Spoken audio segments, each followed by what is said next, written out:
World Branding Award for iFern as an organization, starting with FirmC in 2016 and Grand Slam, Grand Slam 5 straight, from before pandemic to after pandemic, because FernD is indeed the #1 vitamin D in the Philippines and the best vitamin D in the world. Kaya 5th World Branding Award na po niya.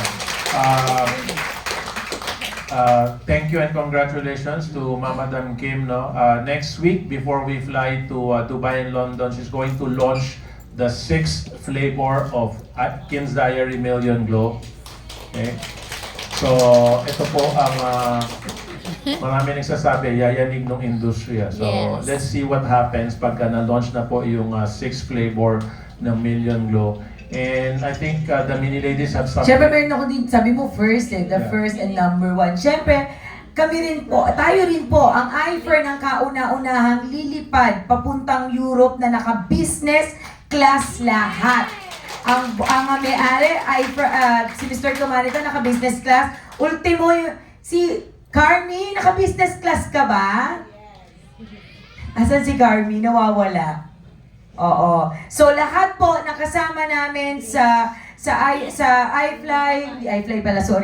Dubai and sa London. Oo. Kauna-unahan po base sa Google. Unang networking company na lilipad together lahat po nakasama namin distributor naka-business class. Kaya naman ang binayaran ng iFern, magyayabang ulit ako. Magkano po yung ticket ng iFern buong yung mga buong tao na naka-business class? It's about 650,000 per person yung ticket pa lang.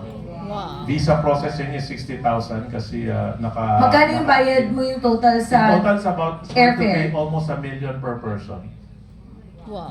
Almost $1 million. Yung down payment na binigay ko sa binigay namin sa travel agency, 9,750,000 down payment. So we'll pay the balance when we get back. Kasi dito sa iFern, hindi ang pangarap ng may-ari ay same ng pangarap nyo. Ang pangarap ng may-ari, payamanin kayo dahil nauna na yung may-ari. And only iFern, ang hindi networker or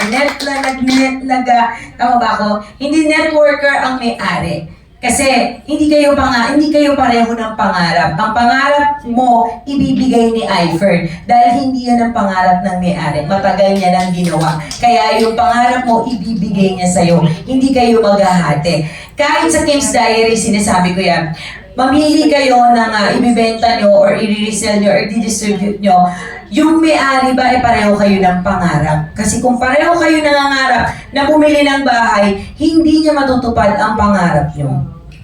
So only iFern ang may-ari nauna na sa pangarap nila. Kaya naman ibibigay namin ang mga pangarap nyo sa buhay. Hindi kami kompetisyon. Hindi tayo pareho ng pangarap. Hindi yung business class, matagal niya nang sinasakyan. So kaya naman isasama ka niya doon. Pero kung pareho kayo ng pangarap sumakay ng business class, uunahin niya yung sarili niya. So why you choose iFern? Because hindi po kayo pareho ng pangarap ng may-ari ng iFern. So thank you so much.